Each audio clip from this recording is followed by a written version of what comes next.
కనిపించని రోజునా నా కనులకు ఎదుర కరువాయే నీవు కనిపించని రోజునా నా కనులకు ఎదుర కరువాయే నీవు పెదవిప్పిన రోజునా యుగ యుగాన తనకు మహిమించెను. నీవు పెదవిప్పిన రోజునా ఈ సన్నిధి మచ్చిక బయలాయెను. ఈ సన్నిధి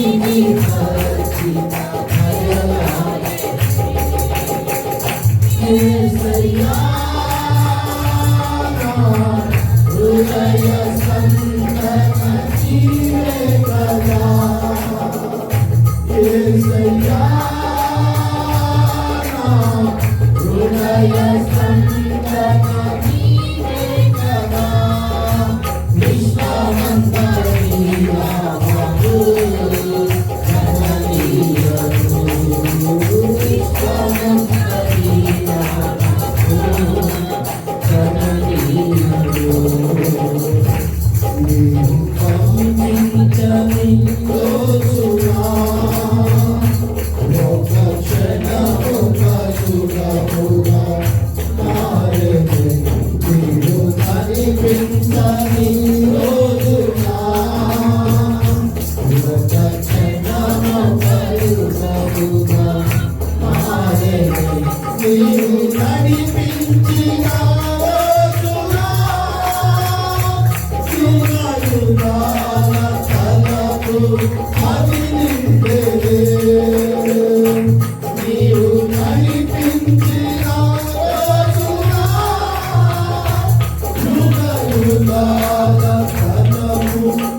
Thank you.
Yeah.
మీకు మా హృదయపూర్వక కృతజ్ఞతాస్తుతులు చెల్లించుకున్నాం. నువ్వు ఒక్కడివే నువ్వు ఒక్కడివే ఆరాధనకు యోగ్యుడు అని నీ ఘననామాన్ని స్తుతించుకునే భాగ్యం నాకు ఇచ్చారు బాబు. నీకు వందనాలు ప్రభు. వేల్పుల్లో నీ వంటి వారు ఎవరున్నారు? నీ వంటి వారు ఎవరున్నారు? ఆయన మనకు అనుకూలింపజేశారు. అవునా?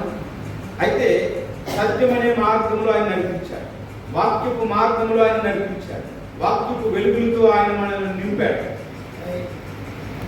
ఆయన మనల్ని నడిపించుటలో ఆయన ఎక్కడా జాప్యం చేయలేదు, ఆయన ఎక్కడా వెనుతీయలేదు.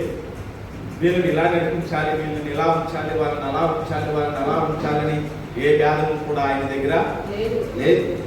ఏ భేదమును లేదు. ఆయన పక్షపాతి కానే కాదు.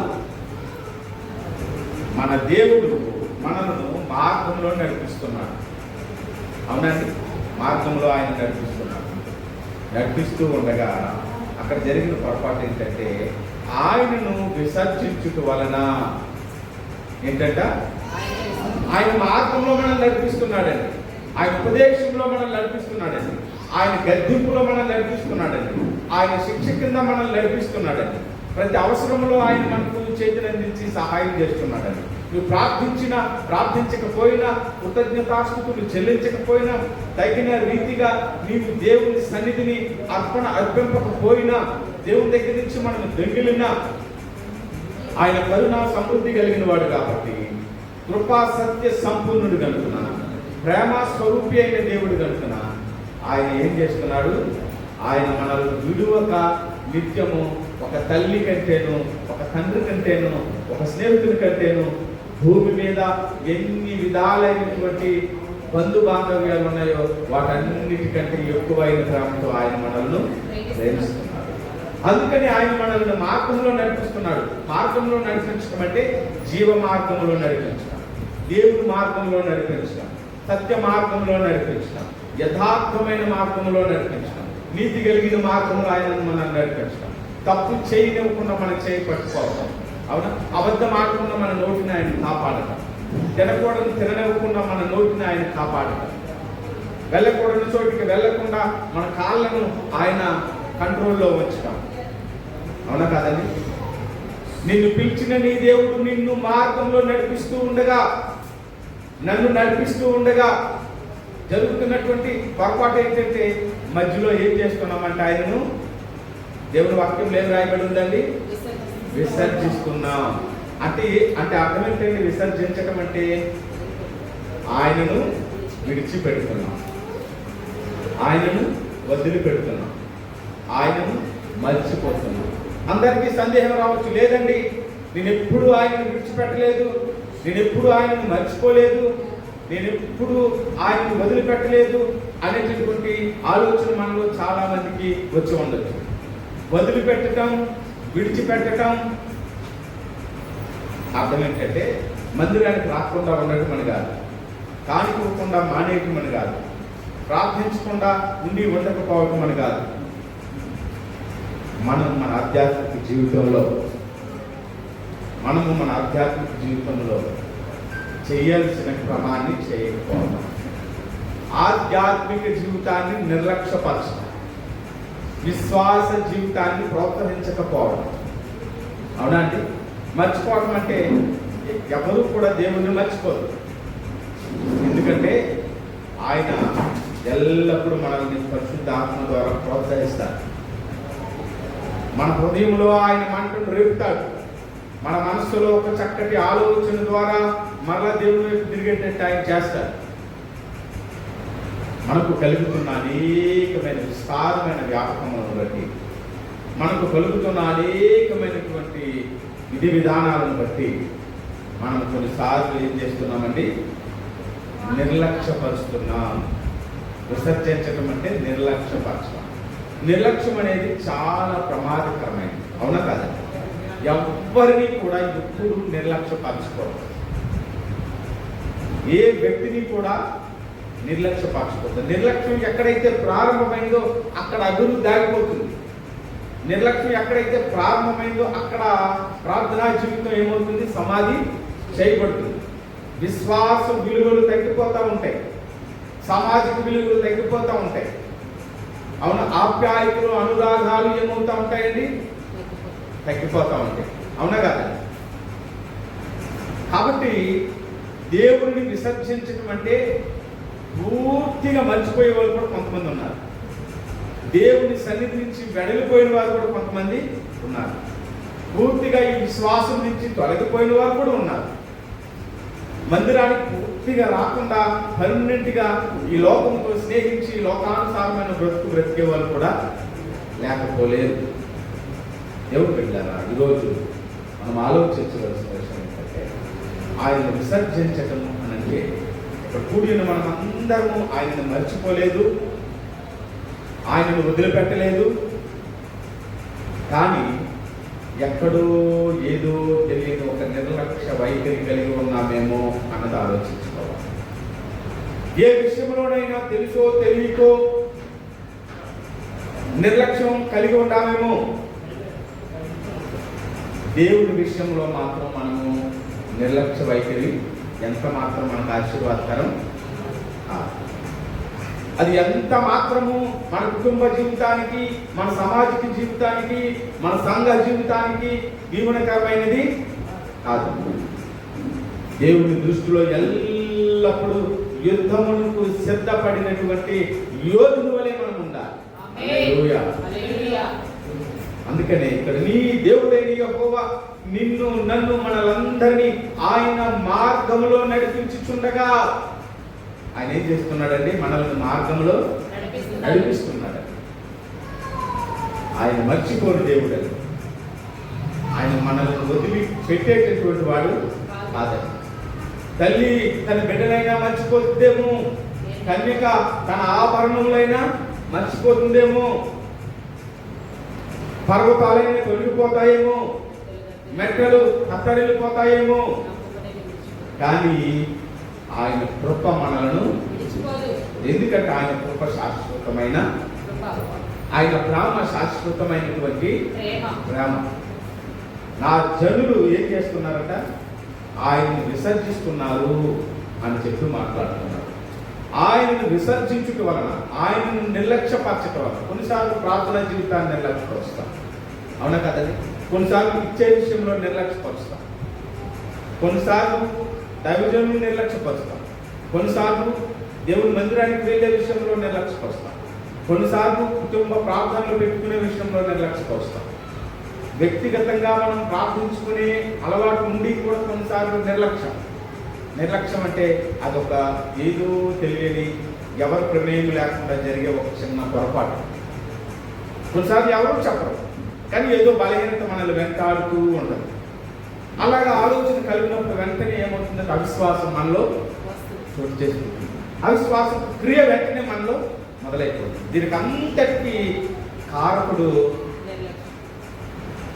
నిర్లక్ష్యం అనేటటువంటి ఒక వైఖరి ద్వారా అపవాది మనల్ని ఏం చేస్తాడంటే దేవుని దగ్గర నుంచి పర్మనెంట్గా, దేవుని దగ్గర నుంచి శాశ్వతంగా దూరం చేయడానికి మనలో కార్య సాధనము ప్రారంభిస్తాడు. క్యాన్సర్ వ్యాధి ఉందండి ఒక వ్యక్తి, మా ఊళ్ళో మొన్న మా బాబాయ్కి క్యాన్సర్ వ్యాధి వచ్చింది. సాధారణంగా క్యాన్సర్ వ్యాధి దశల వారీగా బయటపడుతుంది కదా, కానీ అతనికి ఎప్పటి నుంచి ఉందో తెలుసుకోలేకపోయాడు. ఏదేదో హాస్పిటల్స్ వెళ్ళి తాత్కాలిక ఉపశమనం కొరకు మందులు వాడుతూ వచ్చాడు. కొంతకాలం బాగుండి బాగలేకపోతే కొనసాగుతూ వచ్చింది.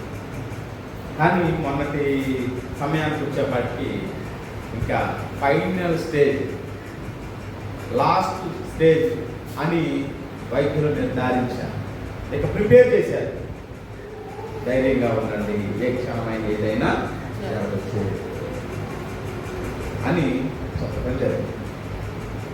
ఎప్పుడో అది ఒంట్లో ఉంది, కానీ చివరకు ఫలితం చూసేపాటికి చేతులు దాటిపోయే పరిస్థితి వచ్చింది. సాతాను చేసే పని కూడా అది, అపవాది చేసే పని కూడా అది. మనలో ఆ విధమైన పరిణామాలు చిన్న చిన్నగా ఆధ్యాత్మిక జీవితాన్ని వైఫల్యం చేయటానికి, విఫలం చేయటానికి, దేవుని దగ్గర నుంచి దూరం చేయటానికి, దేవుని సన్నిధి నుంచి దూరం చేయటానికి, దేవుని ప్రేమ నుంచి దూరం చేయటానికి, దేవుని ఆశీర్వాదం మన దగ్గర నుంచి దొంగిలించడానికి వాడు పనిని చిన్నగా ప్రారంభిస్తాడు. మనం గమనించలేదు, ఎందుకంటే వాడు కుయుక్తి కలిగినటువంటి వాడు. ఏ యుక్తి అండి? కుయుక్తి. ఆ యుక్తిని మనం ఆలోచించలేదు, మనం పసిగట్టలేదు. అందుకే కొన్ని సందర్భాల్లో నిర్లక్ష్యము అనేటటువంటి వైఖరి మంచిది కాదు. ఎంత బాగున్నా బాగులేకపోయినా, పరిస్థితులు ఎలాగున్నా, పరిణామాలు ఎలాగున్నా, నీ దేవుడు శాశ్వతమైన వాడు, నీతోనే ఉంటాడు. నీవెల్లప్పుడూ మరణం తర్వాత కూడా ఆయనతో ఉంటామన్న విశ్వాసంతో మనం ఏం చేయాలంటే మనము ఆయనను ఎల్లప్పుడూ కృతజ్ఞతాస్తుతులు కలిగి నిర్లక్ష్యం చేయదు. ప్రార్థనా జీవితాన్ని, విశ్వాస జీవితాన్ని ఇచ్చే విషయంలో, దేవునికి సంబంధించిన ఏ విషయంలోనైనా కానీ ఎప్పుడు కూడా ఇంత కూడా నిర్లక్ష్య వైఖరి మనకు మంచిది కాదు. మనిషి జీవితానికి కలుగుతున్న ఈ బాధలన్నిటికీ ఏకైక కారణం, ఒక్క కారణం ఏంటంటే ఒక్క మాటలో చెప్తే నిర్లక్ష్యమే. అవునా కదా? అవునా? బాగా ఆలోచిస్తే ఒక మనిషి జీవితానికి ఇన్ని బాధలు కలగటానికి, ఇన్ని యాతనలు అనుభవించడానికి, ఇన్ని కష్టాలు, ఎంత ఈ మనశ్శాంతి లేకపోవటం, అసమాధానంగా ఉండటం, ఏదో అసంతృప్తిగా ఉండటం, ఎక్కడో తెలియని ఇలాంటి పరిస్థితులు మనల్ని వెంటాడటానికి ఒక్క కారణం ఏంటంటే, ఒక బలమైన కారణం ఏంటంటే నిర్లక్ష్యం. ఏంటది? నిర్లక్ష్యం. మరి ముఖ్యంగా కుటుంబంలో మంచి రిలేషన్స్ మధ్య నిర్లక్ష్యం అస్సలు పనికిరాదు. చాలామంది అంటారు, మా పిల్లల్ని పట్టించుకోవట్లేదండి, అవునా? లేదా ఆయన చూడట్లేదండి, లేదా ఆమె చూడట్లేదండి, మా పిల్లలు తల్లిదండ్రులు చూడట్లేదండి. ఏ రిలేషన్ కూడా ఎప్పుడు నిర్లక్ష్యపరచుకోవడం. దేవుడు ఈ బాంధవ్యాలను, ఆప్యాయతలను ఇచ్చింది ఎందుకంటే మనం సంతోషంగా ఉండటానికి, సమాధానంగా ఉండటానికి, దేవుడితో కలిసి మనము ఆయన సమాజంలో ఆయనకు మహిమకరంగా ఉండటానికి. వాటిని నిర్లక్ష్యపరచడానికి, నిర్లక్ష్యం వల్ల బాధ కలుగుతుంది, నిర్లక్ష్యం వల్ల కన్నీరు, నిర్లక్ష్యం వల్ల దేవుడికి అపకీర్తి వస్తుంది. అవునా కదా? ఏ మనిషిని ఎప్పుడూ కూడా నిర్లక్ష్యపరచుకోవడం. అందుకని ఈ దేవుడు నిన్ను, నన్ను, మనల్ని మార్గంలో నడిపిస్తూ ఉండగా ఆయనను విసర్జించుట వలన దేవుడి పని విషయంలో, దేవుని సన్నిధికి వెళ్ళే విషయంలో, దేవుడిని ఆరాధించే విషయంలో, దేవుడికి మనం ఇచ్చే ఇంపార్టెన్స్ విషయంలో మనం చూపిస్తున్నటువంటి ఆ చిన్న చిన్న వైఫల్యాల కారణాల వల్ల మనకి ఈ బాధలన్నీ కూడా అదే రాయబడింది ఇక్కడ. ఇవన్నీ కూడా ఏమవుతున్నాయంటే ఆయనను విసర్జించుట వలన నీకు నీవే ఈ బాధను కలుగు చేసుకోవడం అంటే మనకు మనం తయారు చేసుకోవటం. అవునా కదండి? మనకు మనం రూపొందించుకోవటం. ఇక్కడ 13వ వచనంలో కూడా నా జనులు 2 నేరములు చేస్తున్నారు, జీవజలముల నన్ను విడిచి ఉన్నారు, తమ కొరకు తొట్లను అనగా బద్దలై నీళ్లు నిలవని తొట్లను తొలిపించుకొని ఉన్నారు అని అంటారు. 2 నేరములు చేస్తున్నారు. జీవజలపు ఓటే అయిన ఆయనను ఏం చేశారు? విడిచి ఉన్నారు. నీళ్లు నిలవని తొట్లను వారి వరకు వారు తయారు చేసుకొని ఏం చేస్తున్నారు? విఫలమైపోతున్నారు. దేవుడు బిడ్డలారా, మనం సంఘానికి హాజరవుతున్నప్పుడు, దేవుని దగ్గరికి వస్తున్నప్పుడు ఆధ్యాత్మిక జీవితంలో అబ్రహాము వంటి స్వభావాన్ని కలిగి ఉంటారు. అబ్రహాము ఎంతటి విశ్వాసం కలిగిన వాడండి, ఎంతటి నిరీక్షణ కలిగినటువంటి వాడు. 12వ అధ్యాయం ఆదికాండము మనం ఒకసారి చదువుదామండి. పాత నిబంధన పాఠ్య భాగము ఆదికాండం 12వ అధ్యాయం. అవును.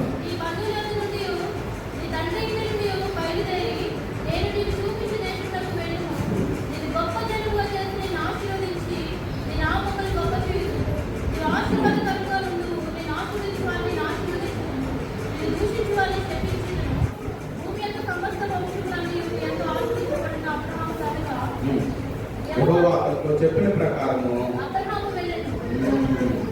చూడండి, ఇక్కడ మనం అబ్రహాం గురించి మనందరికీ తెలుసు, మనం చాలా చదువుకున్నాం. ఏమంటారంటే, నీవు లేచి నీ దేశం నుండి, నీ బంధువుల యొద్ద నుండి, నీ తండ్రి ఇంట నుండి బయలుదేరి నేను నీకు చూపించు దేశమునకు వెళ్ళును.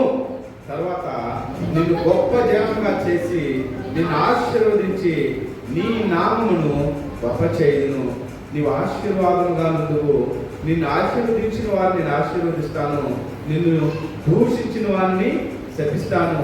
భూమి యొక్క సమస్త వంశం నుండి ఎందు ఆశీర్వదింపబడిన అబ్రాహాముతో అనగా యెహోవా అతనితో చెప్పిన ప్రకారము అబ్రాహాము వెళ్ళెను, లోతు అతనితో కూడా వెళ్ళెను. ఇక్కడ మనం గమనించవలసిన విషయం ఏంటంటే, దేవుడు అబ్రాహాముతో ఏమైతే చెప్పాడో అది అబ్రాహాము చేశాడు. దేవుడు ఏ మార్గంలో అబ్రాహాము నడవాలని ఉపదేశించాడో అబ్రాహాము ఆ మార్గంలోనే నడిచి వెళ్ళటానికి ఇష్టపడ్డాడు. 12వ అధ్యాయం ఈ 4 వచనాల్లో మనం నేర్చుకోవాల్సిన నీతి ఏంటంటే, ఆయన చెప్పిన ప్రకారము అబ్రహాము చేశాడు. మనందరి జీవితాల్లో కూడా మనం కూడా అదే విషయం నేర్చుకోవాలి. ఆయన మాట చెప్పున, ఆయన చెప్పిన ప్రకారము మనం కూడా నడుచుకోవాలి. దేవుడు ఎప్పుడు మనతో ఏమీ చెప్పలేదండి. ఎప్పుడు ఏం చెప్పలేదా?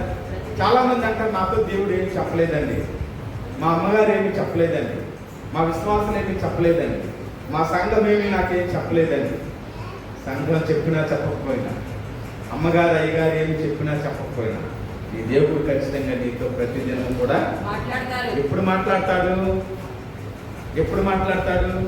ఇప్పుడు నేను మాట్లాడాలండి మీతో, నువ్వు మాట్లాడితే ఆయన అంతే కదా. మన ఇద్దరి మధ్య సంభాషణ మొదలవ్వాలంటే నేను ఒక్కనే మాట్లాడుకుంటే సరిపోద్దా? నేను మాట్లాడిన మాటకు మీరు కూడా తిరిగి నాకు, లేదా మీరు చెప్పిన మాటకు నేను తిరిగి మాట్లాడితే సంభాషణ. నువ్వు దేవుడితో మాట్లాడటం ప్రారంభించినప్పుడు దేవుడు నీతో మాట్లాడటం ప్రారంభిస్తాడు. అవునా? ఆ జర్నీ ముందుకు కొనసాగుతుంది. అబ్రాహాము ఇక్కడ ఏమీ లేని స్థితిలో ఉన్నాడు, ఒక అన్య వంశస్థుడిగా ఉన్నాడు. దేవుడి కృపా కనికరము అబ్రాహాము మీదకి వచ్చినప్పుడు, నీవు లేచి నీ బంధువుల యొద్ద నుండి, ఈ దేశం నుండి నేను చూపించు ప్రాంతానికి నీవు వెళ్ళిపో అంటే, అక్కడ అబ్రాహాముతో దేవుడు బంధువులను వదిలిపెట్టమని శారీరక అర్థం కాదు. నువ్వు నివసిస్తున్నటువంటి ఈ ఊరిని వదిలిపెట్టి వెళ్ళిపోవడం భౌతిక సంబంధమైన అర్థం కాదు. ఎక్కడొద్దు, నువ్వు వేరే దగ్గర హాయిగా ఉండి అక్కడికి వెళ్ళిపో అని కాదు. ఒకటి ఇక్కడ మనం నేర్చుకోవాల్సిన విషయం ఏంటంటే, దేవుని మాటను ఎంతవరకు మనం విశ్వసిస్తున్నాము అనేది ఇక్కడ మనకు అర్థమవుతుంది. దేవుడు చెప్పినట్టు చేయటంలో విధేయత కనిపిస్తుంది, విశ్వాసం కనిపిస్తుంది, నిరీక్షణ కనిపిస్తుంది. అవునా అండి? యథార్థత కనిపిస్తుంది. అబ్రహాము కూడా అదే చూపించాడు. నీవు లేచి, ఇక్కడి నుంచి లేచి, నేను నీకు ఎక్కడైతే చూపిస్తున్నానో నీవు అక్కడకు వెళ్ళు. సమస్తమును విడిచిపెట్టిన అబ్రహాము దేవుణ్ణి సంతోషపరచగలిగాడు. సమస్తమును విడిచిపెట్టిన అబ్రహాముగా నామకరణం చేయబడ్డాడు. జనములకు ఆశీర్వాదకరమైనటువంటి తండ్రిగా పిలువబడ్డాడు. మనందరము కూడా అబ్రహాము సంతానం మూలముగానే ఈ భూమి మీదకు ఉద్భవించారు. నిన్ను శపించిన వారిని నేను శపిస్తాను, నిన్ను దూషించిన వారిని నేను దూషిస్తాను. నిన్ను ఎవరైతే ఆశీర్వదిస్తారో నేను వారిని ఏం చేస్తాను? ఆశీర్వదిస్తాను. దేవుడు అబ్రహాముకి ఇచ్చిన ఆశీర్వాదం నేటి కాలంలో మనకు కూడా ఆ ఆశీర్వాదం ఉంది. కానీ మనము కొన్నిసార్లు ఆ నిర్లక్ష్య వైఖరి ఏదైతే మనం చూపుతామో ఆ నిర్లక్ష్య వైఖరి ద్వారా ఈ ఆశీర్వాదాన్ని మనము పొందలేకపోతున్నాం. ఉదాహరణకు అబ్రహాము ఆనాడు దేవుడు చెప్పిన మాట చెప్పున చేయకపోతే ఆశీర్వాదం పొంది ఉండేవాడు, దేవుణ్ణి మెప్పించగలిగిన వాడు. ఈ పరిశుద్ధ గ్రంథంలో అబ్రహాము పేరే లిఖింపబడి ఉండేది కాదు. అక్కడ చూడండి, అబ్రాహాము యెహోవా అతనితో చెప్పిన ప్రకారము అబ్రాహాము వెళ్ళాడు. లోతు కూడా తనతో కూడా వెళ్ళాడు. దేవుడు చెప్పిన ప్రకారము మనం చేయాలని ఇది మనం అందరం నేర్చుకోవాలి. దేవుడు ఒకటి చెప్తే మనం ఇంకొకటి చేయకూడదు. దేవుడు చెప్పడం అంటే అర్థం ఏంటంటే, నాకు దేవుడు రాత్రి కనపడలేదండి, అందుకనే ఈ రోజు ఉదయం నాకు ఇష్టం వచ్చింది నేను చేసుకున్నాను అనుకోవడం. దేవుడు నాతో ఏం మాట్లాడలేదండి, అందుకని ఇలా జరిగిపోయిందని అని అనుకోవడం. దేవుడు ప్రతి వారితోనూ మాట్లాడతాడు. ఎలా దేవుడు మాట్లాడే సందర్భాలు ఏమున్నాయండి? వాక్యం ద్వారా మాట్లాడతాడు. ఇంకా ఇంకా దేవుడు మాట్లాడటానికి ఆయనకు అన్ని సాధ్యమే. ఎలాగైనా గాడి ద్వారా మాట్లాడలేదా? కొన్నిసార్లు మనకు బుద్ధి కలగటానికి అన్ని జనులు కూడా వాడుకుంటారు. సిగ్గు కలగటానికి మనకంటే తక్కువ వారిని ఉపయోగించుకొని కూడా తక్కువ వారిని ఇంకో రకంగా కాదు. కాబట్టి దేవుని బిడ్డలారా, ఆయన మాట్లాడాల్సి వస్తే ఎట్లా అయినా మాట్లాడగలరు. ఎందుకంటే విశ్వం అంతా కూడా ఆయన అరచేతుల్లో ఉంది. సమస్తాన్ని ఆయన నోటు వాక్కు ద్వారా సృష్టించిన ఆ దేవుడికి నీతో మాట్లాడటం పెద్ద పైన శూన్యంలో ఈ భూమిని వేలాడదీసి నీ పని చేయని వదిలిపెట్టాడు. ఎప్పటికీ కూడా తన పని తాను చేస్తూనే ఉంది. దేవుని మాట చొప్పున మనం చేయాలి. అంటే పరిశుద్ధాత్మ దేవుడు మనందరిలో పనిచేస్తాడు. అవునా? ఎప్పుడైతే దేవుడి కుమారుడుగా, దేవుడి కుమార్తెగా మనము భూమి మీద ముద్రపడ్డాము, భూమి మీద అధికారం పొంది ఉన్నాము, పరిశుద్ధాత్మ దేవుడిని పొందటానికి దేవుడు మనకు వెసులుబాటు ఇచ్చాడు. బాప్తిస్మం ద్వారా, మారు మనస్సు ద్వారా మనము యేసుక్రీస్తుని సొంత రక్షకునిగా అంగీకరించున్నాము. కాబట్టి మనలను ఇంకా లోతైన అనుభవంలోకి నడిపించడానికి ఆత్మదేవుడి సహాయాన్ని మనకు ఆయన ఇస్తున్నాడు. ఏదైనా మంచి చెడుల మధ్య పోరాటం జరుగుతున్నప్పుడు మన మనసు మనకు చెప్తూనే ఉంటుందండి. ఖచ్చితంగా ప్రతి వారిలో ఈ ప్రక్రియ జరుగుతూనే ఉంటుంది. దాన్ని ఒక్క మాటలో బైబిల్ ఏమని బోధించిందంటే మనస్సాక్షి. ఏంటది? దేవుడు మనస్సాక్షిని బట్టి తీర్పు తీరుస్తాడు. అవునా? ఎందుకంటే మనస్సాక్షి మన అంతరేంద్రియములన్నింటినీ కూడా ఏం చేస్తుంది? పరిశీలిస్తుంది, పరిశోధిస్తుంది. అక్కడ మంచి చెడు, పాపం పుణ్యం, దేవునికి వ్యతిరేకం కానివి, స్వనీతి స్వబుద్ధి అన్నీ కూడా అక్కడి నుంచి బయలుదేరాయి. మనస్సాక్షి మీద యేసు రక్తము ప్రోక్షింపబడింది, శుద్ధి చేయబడిన పిమ్మట, యేసు రక్తము ప్రోక్షింపబడిన పిమ్మట మనం నీతిమంతులుగా పిలువబడ్డాం. నీతిమంతులమై ఉండి పరిశుద్ధులుగా పిలువబడి దేవుడు గద్దించిన గద్దింపుకు లోబడక, ఆయన మార్గంలో నడవటానికి ఇష్టపడక, ఇంకా మన సొంత మార్గంలో కూడా నడుస్తూ ఉన్నప్పుడు బాధలు కాక ఇంకేమొస్తాయండి? అవునా కదా? అవునా? అబ్రహాము ఆయన చెప్పిన మాట చెప్పిన ఆయన ఎక్కడ తట్టుకోలేదు. ఈ అబ్రహాముకి ఈ అలవాటు ఎక్కడి నుంచి వచ్చింది? అబ్రహాముకి ఎందుకు ఇంత గొప్ప నిష్ట కలిగి ఉన్నాడు? తన పితరుడైన నోవాహు నుంచి ఏమొచ్చింది? తన పితరుడైన నోవాహు కుటుంబంలో నుంచే కదా. అప్పుడు నోవాహు కూడా ఏం చేశాడు? ఖచ్చితంగా దేవుడు ఏదైతే చెప్పాడో, ఏ కొలతలైతే చెప్పాడో కూచా తప్పకుండా ఆ వాడిని నిర్మించడానికి నోవాహు శ్రమ పడ్డాడు. అవునా? ఏంటి ఈ కొలతలు చెప్తాడు, ఆ కొలతలు చెప్తాడు, అంత ఇంత అని విసుక్కోలేదు. ఎప్పుడు కూడా దేవుని మీద విసుగుబాటు, దేవుని మీద తిరుగుబాటు, దేవుని మీద ఒక నిర్లక్ష్య వైఖరి నోవాహు జీవితంలో మనం చూడలేదు. నోవాహుతో దేవుడు మాట్లాడినప్పుడు దేవుని స్వరానికి విధేయుడయ్యాడు. నోవాహుతో దేవుడు మాట్లాడినప్పుడు శిరస్సు వహించాడు. నోవాహు దేవుడు చెప్పినట్లు చేయటానికి ఫస్ట్ ఇష్టపడ్డాడు. అవునా కాదండి? చెప్పినట్లు చేయటానికి మనసు కలగాలి ఫస్ట్. అవునా? మనసు కలిగి లేకపోతే ఏదైనా చేయలేదు. నోవాహు కూడా వాడ నిర్మించే క్రమంలో దేవుని చిత్తంలో నడిచాడు. దేవుని ఉద్దేశాలను భూమి మీద రూపొందించాడు. నోవాహు దేవుడు చెప్పినట్టు వాడు ఒకవేళ తయారు చేసి ఉండకపోతే దేవుని చిత్తం భూమి మీద జరిగి ఉండేది. నోవాహు దేవుడు చెప్పిన లెక్కల ప్రకారం, కొలతల ప్రకారం వాడ నిర్మించి ఉండకపోతే అక్కడ క్రమం అనేది ఉండేది. కాబట్టి నోవాహు ఎంతటి నిష్ట కలిగినటువంటి వాడు, ఆ వంశంలో నుంచి వచ్చిన అబ్రహాము కూడా అంతటి నిష్ట కలిగినటువంటి వాడు.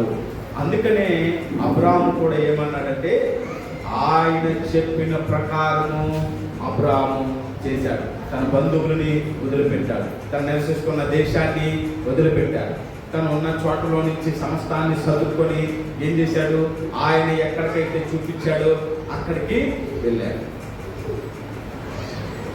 అవునండి? తన దేశాన్ని వదిలిపెట్టి వెళ్ళిపోవడం అంటే తాను జీవిస్తున్నటువంటి ప్రాంతంలో ఉన్న పరిస్థితులను వదిలిపెట్టి వెళ్ళిపోవడం. అవునా కాదండి? కాబట్టి ఇక్కడ మనం నేర్చుకోవాల్సిన విషయం, యోసేపు ఐగుప్తు దేశానికి కొనుక్కోబడ్డాడు. అవునా? తను ఒక హెబ్రీ బాలుడై ఉన్నాడు, యూదా మతస్థుడై ఉన్నాడు. సృష్టికర్త అయిన జీవం గల దేవుని సన్నిధిలో పెరిగాడు.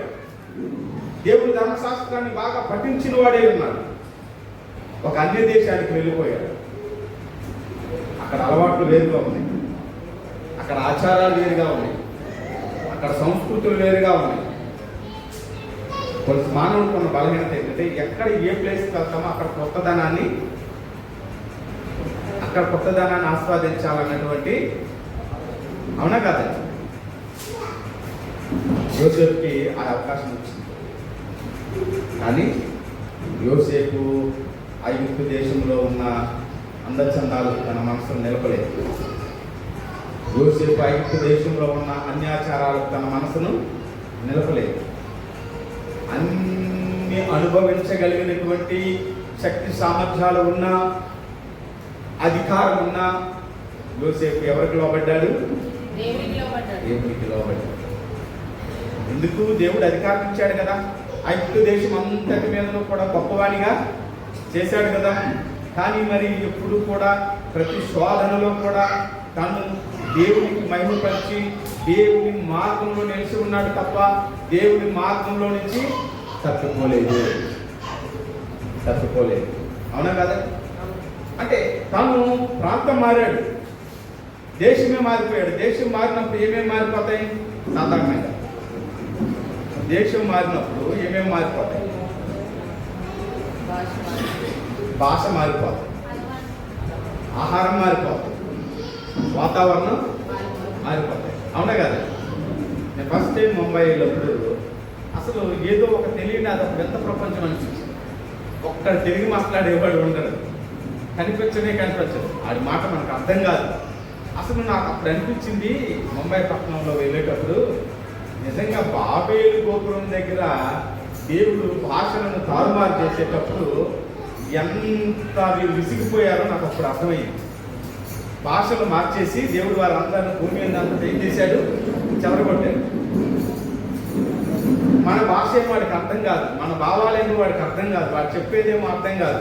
నేనేమి పనలేను, తినలేను, వాడు ఎంత అడుగుతున్నాడో తెలియదు, ఎంత ఇస్తే అంత తీసేసుకుంటున్నారు, తిరిగి మనకి ఇవ్వట్లా. చూసారా? దేవుడు యోసేపు ఐగుప్తు దేశానికి వెళ్ళిపోయినా కానీ అక్కడ దేవుని మార్గంలోనే మనం కొన్నిసార్లు కొన్ని ప్రాంతాలకు వెళ్తున్నప్పుడు, కొన్ని చోట్లకు వెళ్తున్నప్పుడు కొన్నిసార్లు ఏమవుతామంటే అక్కడ పరిస్థితులకు తగ్గట్టుగా మనం అడ్జస్ట్ అయిపోతా ఉంటాం. అలా అడ్జస్ట్ అవ్వద్దని నేను అన్నాను. ఎందుకంటే అక్కడ మన ఘనత, మన విలువ, మన ప్రయారిటీ, మనకున్న స్థాయి, మనకున్న సామర్థ్యం కూడా చూపించుకోవాలి. అట్ ది సేమ్ టైం దేవుని మహిమను కూడా మనం అక్కడ వెతకాలి. అవునా కదా? మాకు తెలిసిన ఒక సహోదరు ఉంది. ఆమె మందిరానికి కట్టి నేను ఎవరిని విమర్శించడానికి మాట చెప్పను.